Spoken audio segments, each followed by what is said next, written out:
The North American Indian is alive and well. You are about to listen and watch this beauty come together. Hello, everybody. My name is Che Jim. I am super excited today because I get the opportunity to speak with Irene Bedard about the new show called The Green Veil, available now on the network.stream. It's totally free. I've watched it myself. Incredible show. So everyone knows, Irene Bedard is an amazing talent. She is an executive co-producer on the show. She's also in the show herself. She's been in Native media for a long, long time. So just in your words, Irene, what is The Green Veil about? You know, there's the idea of the men in black, right? Well, the men in black seem to come with this sort of supernatural concept of abduction. And that's what this story is about. This story is about the systemic Bureau of Indian Affairs assimilation program. We need that land. We need that land, otherwise we can't get the oil from the south to the north. This concept of what does it mean to be an alien, and it also comes in there in that we constantly put ourselves in the space of the other. But what happened to the Indigenous peoples of Turtle Island became what ultimately other nations used in their colonization and assimilation programs, including the German Nazis. And so this story, I think, focuses as well on that imbalance between masculine and feminine, and where these women lie in that space.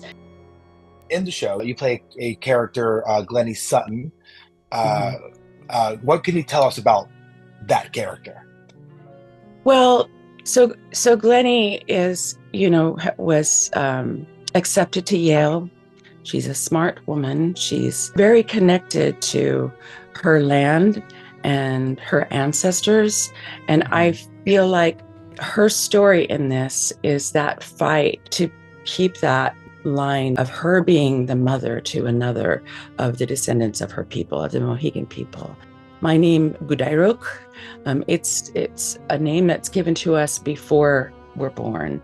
And it's usually given to us by a grandparent, usually a grandmother or a great auntie.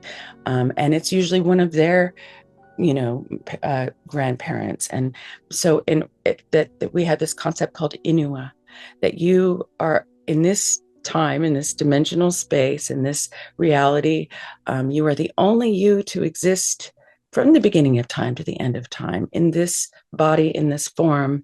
And that in its own way, Glennie really does represent that connection to our understanding of deep time, our understanding that we are, as Maya Angelou says, as so many of us have said, that we are the love of thousands of ancestors, and that we love 1,000 descendants. And so we have this understanding that we are interconnected, and that connection is being lost and being paved over and being muddled and crushed.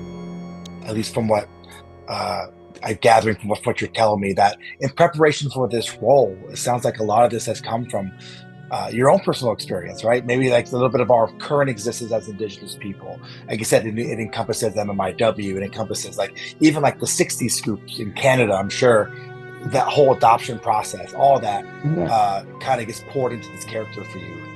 Yeah, exactly. Yeah. My mother was plucked from the village of Koyuk, Alaska when she was 5 years old. And I have a picture of her and her twin sister, and they look like dressed as the way that we have dressed for tens of thousands of years. And she suffered greatly at the hands of the boarding school system. And to be able to tell this story of what happened to so many of our Native children being taken away, not only as part of the adoption program, but as part of the boarding school systems, and even going back to the Fort Laramie Treaty, when all of us were rounded up and sent to places that we didn't know and understand. We still have these spaces and places that are suffering from this multi-generational suppression of who we are. and that resiliency that we as Indigenous people have endured, but also have the strength to do, because we know in our hearts that even our blood memory has that understanding, has that genetic memory.